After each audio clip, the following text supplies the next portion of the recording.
नमस्कार, मैं Pradeep sir chemistry one Purnia.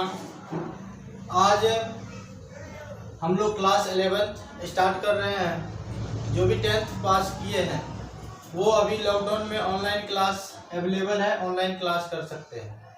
तो आज हम लोग जो है लेक्चर 1 है, ये नहीं आज हमारा पहला वीडियो आप यूट्यूब पर अपलोड होगा। अगर आपको अच्छा लगे तो शेयर कीजिएगा, लाइक कीजिएगा और सब्सक्राइब करना ना भूलिएगा। सब्सक्राइब करने के बाद आपको बेल आइकन बटन दबा देना है। इसलिए बेल आइकन बटन दबा देना है ताकि मैं अगला वीडियो जो दूं आपको तो आपको नोटिफिकेशन मिल जाए और आप आसानी से आप इस वीडियो को देखें और नेक्स्ट वीडियो को भी देखें।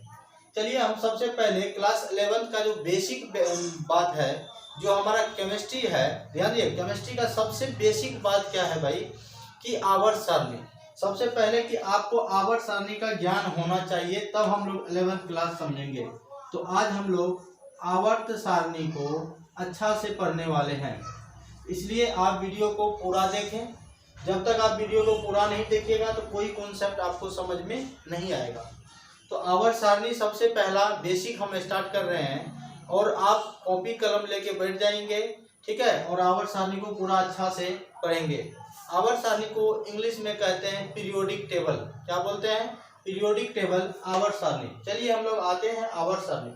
आवर्त सारणी है क्या? आवर्त सारणी है कि तत्वों को सही क्रम में व्यवस्थित किया गया है। तो विभिन्न साइंटिस्टों द्वारा आवर्त सारणी को बनाया गया है। तो वो 4 साइंटिस्ट के बारे में आपको पढ़ना है।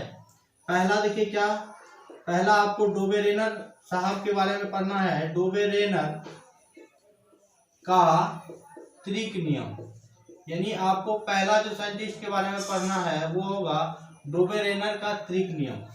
दूसरा जो आपको होगा वो है न्यूलैंड का अष्टक नियम। समझिएगा, न्यूलैंड का अष्टक नियम, अष्टक नियम।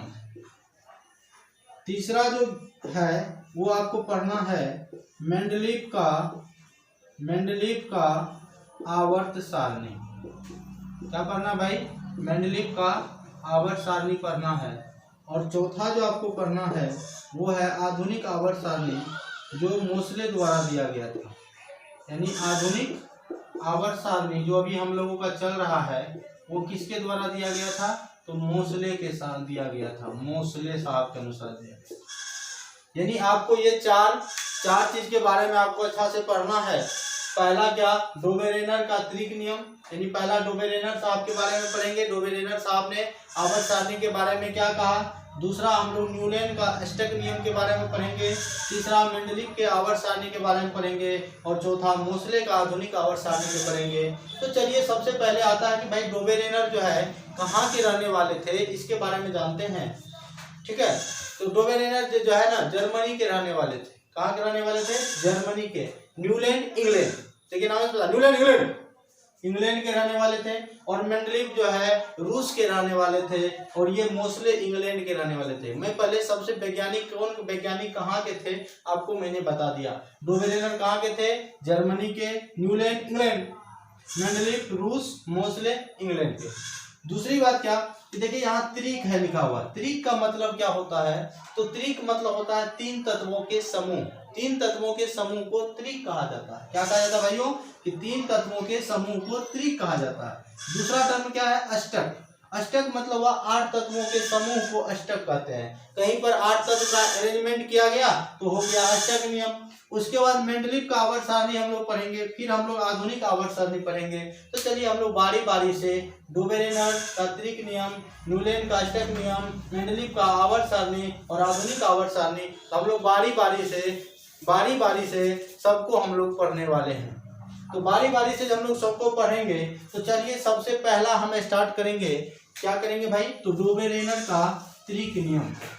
देखिए भाई डोबेरेनर का त्रिक नियम होता क्या है, पहले आप इसको अच्छे से समझिएगा और ये वीडियो पूरा देखिएगा, ठीक है।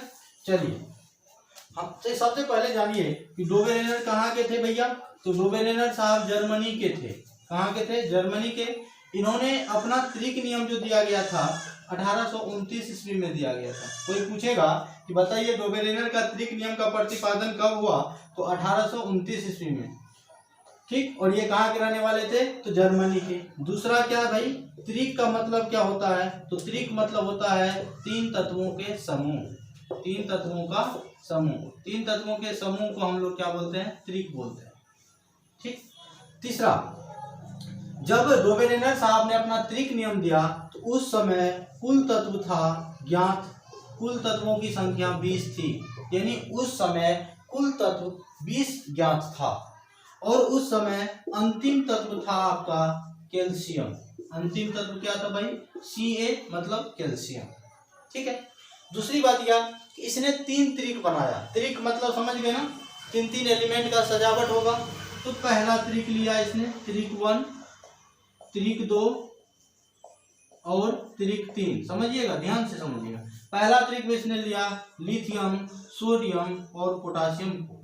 और दूसरा त्रिक में इसने लिया कैल्शियम, स्ट्रोंशियम, बेरियम को। और तीसरा त्रिक में इन्होंने लिया क्लोरीन, ब्रोमीन और आयोडीन को। समझिएगा। आप में देखिए, आप में कैपेसिटी है, आप कुछ भी कर सकते हैं, इसलिए शांति से समझिए। बताइए, डोबेरेनर का पहला त्रिक में कौन कौन तत्व है? लिथियम है, सोडियम है, पोटासियम है।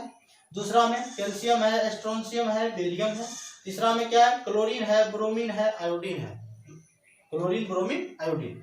अब यहाँ से ऑब्जेक्टिव क्वेश्चन आपके आते हैं।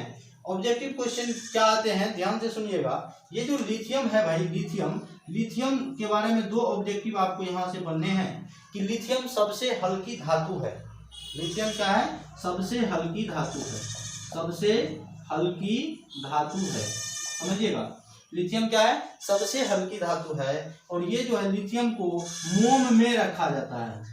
लिथियम को कहाँ रखा जाता है? लिथियम को मोम में रखा जाता है। और तीसरा, लिथियम का विकर्ण संबंध जो है, ध्यान समझिएगा, विकर्ण संबंध जो है वो मैग्नीशियम से होता है। किससे होता है? लिथियम का विकर्ण संबंध मैग्नीशियम से होता है।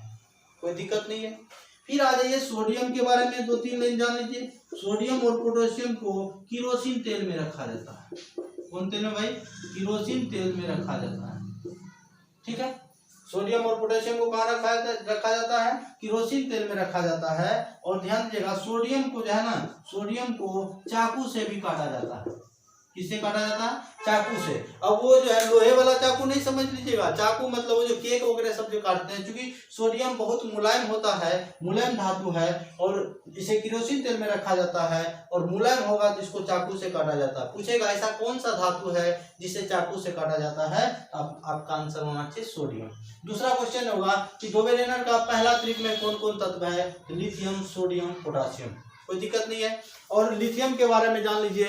लिथियम के का विकर्ण संबंध मैग्नीशियम से होता है। और लिथियम का विकर्ण संबंध मैग्नीशियम से, लिथियम सबसे हल्की धातु होता है। और ये डोबेरेनर के बारे में थोड़ा सा फिर से जान लीजिए कि डोबेरेनर जर्मनी के रहने वाले थे। इसने अपना त्रिक नियम 1829 ईस्वी में दिया। त्रिक का मतलब कोई पूछेगा तो 3 तत्वों के समूह बोलिएगा।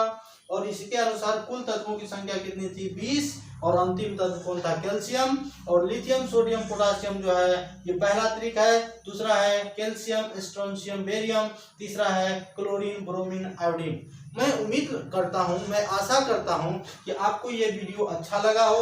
यानी क्लास 11 का जो बेसिक हम लोग आवर्त सारणी पढ़ रहे हैं वो आपको लेक्चर 1 है ये, और आपको अच्छा लगा। अगर अच्छा लगा तो लाइक कीजिएगा, कमेंट कीजिएगा, शेयर कीजिएगा। ठीक है। और भाई सब्सक्राइब करना नहीं भूलिएगा। ठीक है। तो ये वीडियो बहुत छोटा है, छोटे छोटे से हम लोग बड़े में जाएंगे। तो आज हम लोग स्टार्ट किए हैं, तो आप लोग जरूर अपने फ्रेंड को शेयर करके आप हमको पोटेंशियल एनर्जी प्रदान कर सकते हैं। यानी आप हमें एनर्जी प्रदान करिएगा। कब? आपकी सहयोग हमें चाहिए। सहयोग कैसा चाहिए? तो आपको जो है शेयर, सब्सक्राइब, लाइक और दूसरे को बता के आप इस चैनल को chemistry point Purnia Pradeep sir डालिएगा, आपका उसको सब्सक्राइब कीजिएगा। धन्यवाद।